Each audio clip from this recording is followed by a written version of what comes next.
Hello and welcome back to Silent Cities, the Commonwealth War Graves YouTube series. We're joined by Max Dutton, the Heritage Interpretation Officer for the CWGC. Hello, Max. Hi. So, what does a Heritage Interpretation Officer do?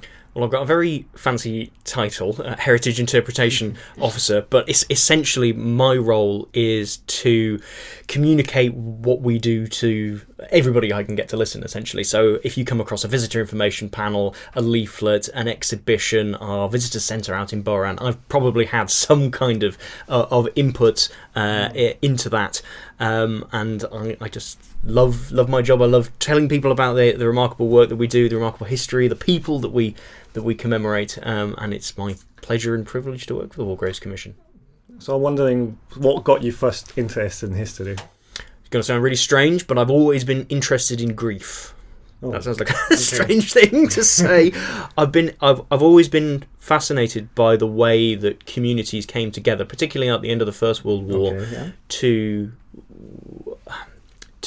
make physical markers of their loss during wartime. You know, we all walk past war memorials all the time, and I was always interested in the way that different places did it differently, and what those names meant to communities then, because they mean different things to communities today.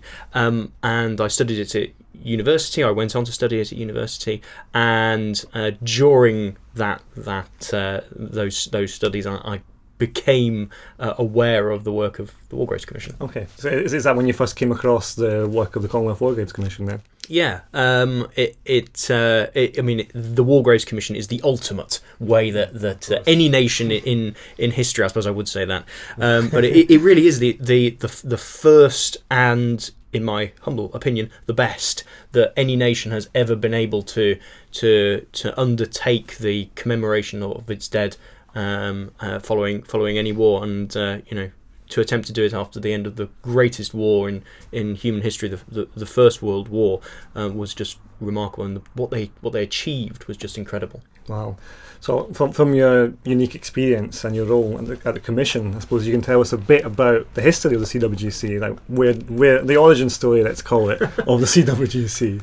Yeah. So nothing is ever simple. No. The War Graves Commission was begun on the 21st of May 1917, but its origins start before that fact. Our founder was a chap called Fabian Ware, and he went out to France in 1914 at the beginning of the First World War. He was 45, so he was too old to fight with the armed forces, but he went out with the Red Cross, and basically he was well-to-do and had got all his mates together, and they'd taken their own cars, and having a car at the time was quite a privilege. Taking their own cars out to France, and they were ferrying the wounded backwards and forwards from base hospitals to the front, or from the front back to base hospitals, and mostly in France, I presume. France and Belgium, backwards and forwards, wherever the fighting was heaviest, he would be there. Sometimes it was French soldiers, not just British and Commonwealth. And while they were driving around, he and his men, his comrades, started to see graves, where the fighting had been, and comrades had laid their friends to rest in the field or at the sides of the road, and those crosses were already starting to degrade. The names on the markers were already starting to fade. The weather's blowing in, it's getting towards winter in 1914, and he felt that something needed to be done to preserve these markers and to communicate to families back home where their sons were at rest. And so he had a conversation with the Red Cross, who gave him some money and some time, most importantly, to start producing these metal cards, these metal markers that could be printed off really quickly whenever they found a grave and placed onto the marker. So at least the name on that marker wouldn't be lost. They'd then carefully note down grave 14 steps from right of field gate. So they'd work out the location as well. Yeah, note down the location, and then where they could, they'd communicate it back to mum and dad back home. Wow. To say. And is that, so I'm presuming, is that the first kind of example of something like that happening, even in history? Because yeah, definitely. If you think about previous wars in the 19th century and thousands of years before, Well, you look at the soldiers that died at Waterloo almost exactly 100 years before Fabian Ware's going about doing it in 1815, those men, their families, they went off to fight, they died, and just nothing ever. No information would have been provided to their families. They just wouldn't have come back. And you can't go and walk the battlefields of Hougoumont and Waterloo and those places and visit the graves of those who fell for Britain then, because there are no graves. So Fabian Ware's out on the battlefields, and he's noting down where the graves are, and they're communicating it back. And this work doesn't go unnoticed by the armed forces. Ware begins the conversation with a number of really key people. There's the Adjutant General to the British Forces, General Neville Macready, and we have an office in this building, an office room, head office in Maidenhead, called Macready. I don't know whether you've ever noted down the fact that we've got a room named that. And Macready really takes on this baton that Ware gives him, and gets a number of other senior people on board, including Douglas Haig, who's a corps commander at this point. And they say, right, we need to take this off the Red Cross, and the British Army needs to be responsible for it. And so Ware gets given command of the British Army's first ever Graves Registration Unit. And this happens in 1915, in early 1915, so quite early into the war, actually. And they're given this task of officially finding the graves, saying where they are, telling families back home.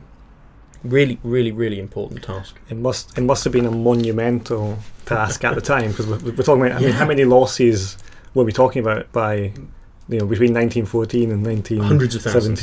Yeah. Thousands and thousands. And they'd only just scratched the surface in their previous work, and then they needed to go out and start locating all these graves. They needed to start communicating back to families back home. They needed to start marking them all properly. It was huge. The task that they'd set themselves. And of course they had no idea in 1915 that the scale of the losses were only going to get higher. The bill was only going to continue to grow. The British Army was growing at an exponential rate. By 1915, the guys who were arriving and signing up on the colours in 1914, they're only just starting to come to the battlefields. The citizen soldiers, which we know about, the volunteers, the PALS battalions, they're only just starting to arrive. And the scale of losses is only going to, as sadly we know, get greater. So Ware and this unit begin this, as you say, this monumental task, this phrase we like to use. And then there's this niggling at the back of his mind. Who's going to look after these graves when the war's over? And it's that thought process at the back of Ware's and various others' mind about who's going to look after these graves when the war is over. When the army goes home, when hopefully victory has come, who's going to look after all these graves that we're carefully noting down exactly where they are and who they are and telling families back home? Who's going to go about that work? And so through, again, lots of backwards and forwards and conversations with the army and other authorities and conversations with civilian organisations and the British government and all these various people, Ware submits a memorandum to the Imperial War Council, and they agree that an organisation should be founded. And on the 21st of May 1917, the IWGC, the Imperial War Graves Commission, comes into existence, tasked with the commemoration in perpetuity of all those who have died during the First World War. Of course. And then, sadly, within a couple of decades, there was a Second World War. At the time, they would have had no idea. Yeah. And so how did the CWGC adapt and continue to look after all these graves and new graves, which sadly, because of new battles in the Second World War, the development of the war graves for the First World War had taught the Commission a huge number of lessons. I mean, there was no blueprint for which they could follow about how to undertake the commemoration of a generation, and I say that with bunny ears, a generation of young men and women. And so they consulted the greatest minds of the time in order to design the remarkable places that you see today. I mean, everything needed to be considered, from the shape of a headstone to how we lay out the memorials to how we get, stone to the jungles of Africa and all this kind of thing. And they created the remarkable cemeteries you can visit across the Western Front, indeed the world, today. And then the final First World War memorial at Villers-Bretton in France, the Australian National Memorial in France, was completed in 1938. And a matter of months later, the Germans were back, rolling through that landscape with panzer divisions rolling through. Unbelievable, the way that history can turn on itself like that. And they faced those challenges again for the Second World War, and went about designing memorials for new forces and new formations, extending cemeteries, building new cemeteries. Soldiers who died in the Second World War had visited the cemeteries where their fathers were buried, and then ended up buried in Second World War cemeteries.